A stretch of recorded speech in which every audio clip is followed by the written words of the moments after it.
আসসালামু আলাইকুম রহমতুল্লাহ। Welcome back to our channel All Designs Graphics.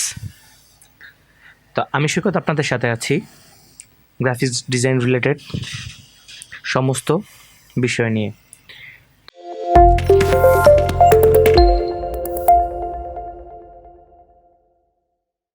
তো পূর্ববর্তী 3টি ভিডিওতে আমি দেখিয়েছিলাম যে কিভাবে আপনারা ফাইল সাইজ করবেন এবং তারই সাথে একটি সুন্দরতম গ্রাফিক্সের যেই রিলেটেড ওয়ার্কগুলো আছে সেগুলো করে থাকবেন। তো ভিউয়ার্স, আমি আজকের যে ভিডিওটি রয়েছে সেই ভিডিওটিতে আমি আপনাদেরকে একটি ফটো এডিটের কাজ দেখাবো। তো ফটো এডিটের কাজ দেখানোর আগে আপনাদেরকে কিছু জিনিস আমি জানিয়ে দিতে যাচ্ছি। আমি আপনাদেরকে এইখানে কিছু ওয়ার্ক দেব এবং ওয়ার্কটা মানে হচ্ছে কাজ দেব। সেই কাজগুলো আমি একটি গুগল ডকুমেন্ট দিয়ে দেব। সেই গুগল ডকুমেন্টে আপনারা এই কাজগুলো সাবমিট করবেন। কিভাবে সাবমিট করবেন সেটি আমি একটি ভিডিও লিঙ্ক ডেসক্রিপশন বক্সে আমি দিয়ে দিব এবং এইভাবে আপনারা কাজগুলো এখানে সাবমিট করবেন। যার কাজ সবচাইতে বেশি ভালো হবে তার নাম উচ্চারণ করে আমি ইউটিউব চ্যানেলে আমি তার চ্যানেলকে প্রমোট করব। এবং যে কাজটি হচ্ছে এইখানে অল ডিজাইনের যারা এই কাজগুলো করবেন তাদেরকে ফাইবারের জন্য যার ডিজাইন সবচেয়ে বেশি সুন্দর হবে ওই ক্ষেত্রে তার জন্য ফাইবারে আমি 2টি গিগ রেডি করে দেব এবং এই 2টি গিগ হচ্ছে একটি ফ্লেয়ার ডিজাইন দিব এবং একটি বিজনেস কার্ডের ডিজাইন করে দেব। তো এই 2টা জিনিস আপনারা গিফট পাবেন। তো অবশ্যই ভিডিওটি প্রথম থেকে তাহলে শেষ পর্যন্ত আপনাদেরকে দেখতেই হবে। গ্রাফিক্সের কাজ একটু যন্ত্রণার, একটু প্যারার, তারপরও আপনাদেরকে নিজেদের মাথার ভিতরে কাজগুলো নিয়ে মোটিভ হতে হবে এবং নিজেদের কন্ট্রোল করতে হবে এই ক্ষেত্রে যে হ্যাঁ আমি পারবো, গ্রাফিক্সের কাজ করতে পারবো। আমারও প্রথম একটু বিরক্ত লেগেছিল, বাট এখন আমার কাছে সয়ে গেছে। কারণ হচ্ছে গ্রাফিক্স ডিজাইনকে যদি নিজের মনে করে একবার নিয়ে নেন তাহলে আপনার আর কোনো সমস্যা হওয়ারই কথা না। ভিউয়ার্স, তো চলুন এবার আমরা গ্রাফিক্স রিলেটেড একটি জিনিস কাজ করব আজকে। আমরা সর্বপ্রথমে ওই দিন দেখেছিলাম যে কীভাবে নিউ করে একটি কাজ করতে যায়। তারপরে ভিডিওতে দেখলাম উইন্ডো পরিচিতি এবং অটো সিলেক্ট লেয়ার এবং এখানে মুভ টুল, তারপরে রেক্টেঙ্গুলার মার্কিউ টুল, লেসো টুল, তারপরে ম্যাজিক টুল, এখানে বিভিন্ন ধরনের টুল আছে এগুলো দেখলাম। এখানে ক্যারেক্টার পাথ, নেভিগেটর কী আছে, পর্যায়ক্রমে সব কিছু আমরা জানবো কাজের মাধ্যমে। আমরা এখন বলে সময় নষ্ট করব না, কারণ মানুষের সময়ের প্রচুর দাম রয়েছে। তো আমি আপনাদের সুবিধার জন্য একটি ফটো ডাউনলোড করে রেখেছি আমার ডেস্কটপে। তো এটিকে আমি টেনে যদি ফটোশপের উপরে রাখি ফটোশপ অটোমেটিক ওপেন হয়ে যাবে। তো এইখানে উপরে এসে ওপেনে ক্লিক করলাম, দেখুন একটি ফটো ওপেন হয়েছে। তো এটিকে এখানে প্রেস করে আমি জুম করব। জুম করার পরে তো যেই জিনিসটি দেখতে পাচ্ছেন যে একটি ইন্টারফেস ওপেন হয়েছে, একটি ছেলের বসে আছে সে প্রকৃতির দিকে। তো তার এই প্রকৃতির যেই এরিয়াটুক আছে সেগুলো আমি রিমুভ করে দেব এবং তাকে অন্য একটি সিনারিতে আমি বসাবো।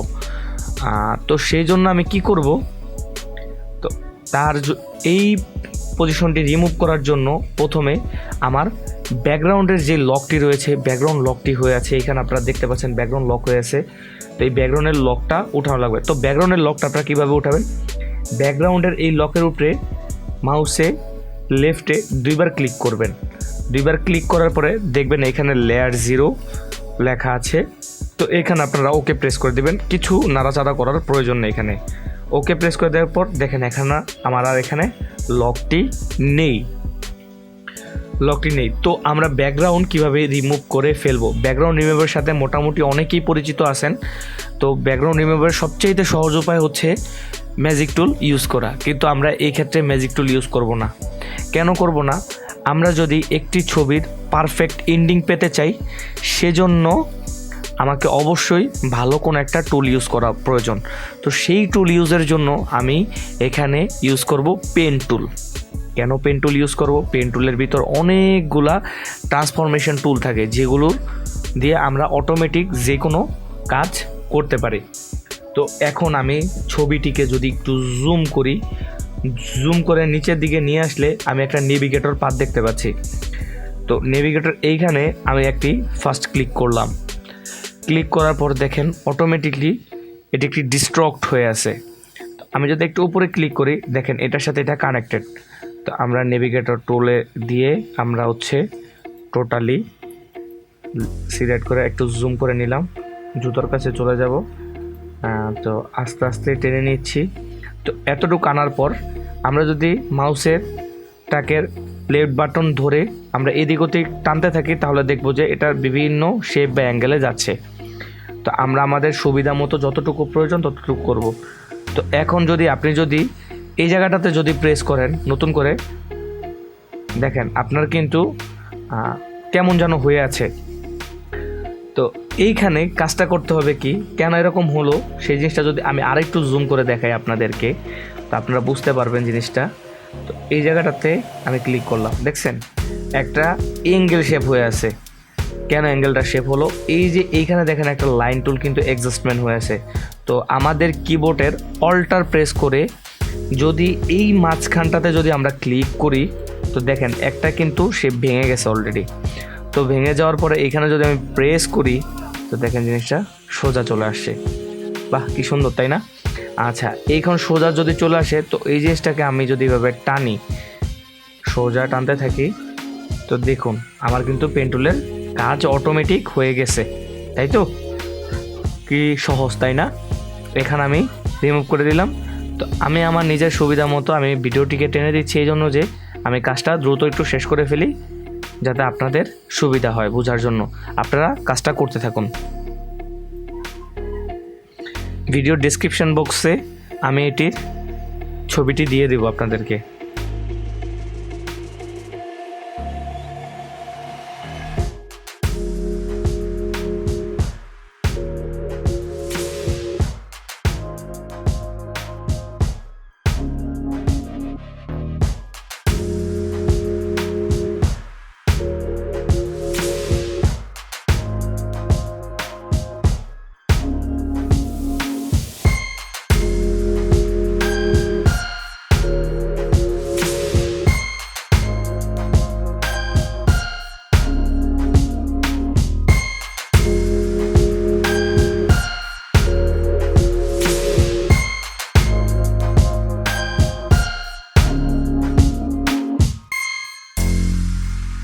আমাদের সিলেকশন করা প্রায়টাই শেষ। তো এখন আমরা এতটুকুকে সিলেকশন করার পরে দেখুন আমি সম্পূর্ণ পাথরটা সহ তাকে সিলেকশন করেছি। তো সিলেক্ট করার পরে তাকে আমি কন্ট্রোল রাইট সাইডের যে ইন্টারটা আছে নাম্বার বাটনের সাথে কন্ট্রোল প্রেস করলে রাইট সাইডের ইন্টারটা প্রেস করলে দেখুন উনি সহ এই টোটাল পাথরটা একটা ক্যাপচার হয়ে গেছে। তো আমি যদি এই জায়গাটাকে যদি কন্ট্রোল এক্স মাউস কিবোর্ডের কন্ট্রোল এবং এক্স যদি প্রেস করি দেখুন শুধুমাত্র এই লোকটা এবং পাথরটাই কিন্তু গায়েব হয়ে গেছে।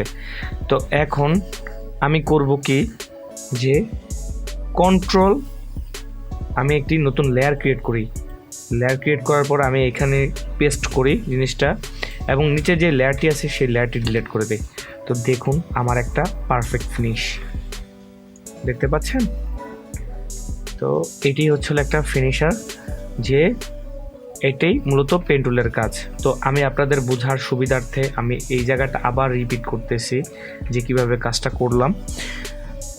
আমরা এতটুকু সিলেক্ট করার পর পেন টুল দিয়ে এতটুকু সিলেক্ট করার পর আমরা কিবোর্ডের কন্ট্রোল এবং নাম্বার বাটনের সাথে কিবোর্ডের বাম সাইডে করা এবং নাম্বার বাটনের সাথে যে ইন্টারটা ওটা প্রেস করব। ওইটা প্রেস করলে টোটাল জিনিসটা আমার সিলেকশন হয়েছে। তো আমি কন্ট্রোল এক্স প্রেস করলাম। কন্ট্রোল এক্স প্রেস করলে তো বাকিটা চলে যাচ্ছে। এইখান থেকে আমি একটা লেয়ার ক্রিয়েট করতেছি। এই জায়গাটা দেখেন ডান পাশে যে নতুন একটি লেয়ার সিস্টেম আছে সেখানে যদি আমি ক্লিক করি তো একটা লেয়ার ক্রিয়েট হয়ে গেছে। এই লেয়ারের উপরে ক্লিক করে যদি আমি কন্ট্রোল বি প্রেস করি তো এটা আমার পেস্ট হয়ে গেছে, অটোমেটিকলি এটা আমার পেস্ট হয়ে গেছে। তো আমি মুভ টুলে যদি ক্লিক করি তো আমি দেখতে পাবো এটা যেখানে ইচ্ছা যেখানে খুশি নাড়াইতে পারতেছি। তো নিচের যে লেয়ার জিরোটা রয়েছে সেটাকে আমি ডিলিট করে দিই। কীভাবে ডিলিট করে দেবো, এই যে লেয়ার 0-তে ক্লিক করে এইখানে দেখুন ডিলিট অপশান আছে, বা অল্টার ডাবল এল, যদি আমি অল্টার ডাবল এল প্রেস করি delete layer, automatically layer delete হয়ে যাবে। তো আমরা ব্যাকগ্রাউন্ড রিমুভ করতে হয় কীভাবে এবং একদম পারফেক্ট ফিনিশ সহ সেটি আমরা দেখে ফেললাম এবং শিখে ফেললাম। তো ইনশাল্লাহ পরবর্তী ভিডিওতে আমরা দেখব এই ব্যাকগ্রাউন্ডটিকে অন্য আরেকটি ব্যাকগ্রাউন্ডে বসাবো। ততক্ষণ পর্যন্ত ভালো থাকবেন, সুস্থ থাকবেন। আপনি যদি আমার চ্যানেলে নতুন হয়ে থাকেন অবশ্যই সাবস্ক্রাইব করে দেবেন, এবং যারা পূর্ববর্তী ভিডিওগুলো দেখেন নাই অবশ্যই দেখে আসবেন, কারণ পূর্ববর্তী ভিডিও না দেখলে এ পর্যন্ত কিছু বোঝার মতো সাধ্য নেই। যারা মন থেকে গ্রাফিক্স ডিজাইন শিখতে চাচ্ছেন তাদের জন্যই মূলত ভিডিওগুলো বানানো, এবং আপনাদের জন্য ভিডিওগুলো আমি গিফট করতেছি এই জন্য যে আমি নিজে গ্রাফিক্স ডিজাইন কষ্ট করে শিখেছি, আপনারা যাতে কষ্ট না করেন সেজন্য আর কি। তো অবশ্যই আমার চ্যানেলটিকে সাবস্ক্রাইব করে দেবেন, আমাদের সাথে থাকবেন। ধন্যবাদ সবাইকে, দেখা যাবে পরবর্তী টিউটোরিয়ালে। আসসালামু আলাইকুম রহমতুল্লাহ।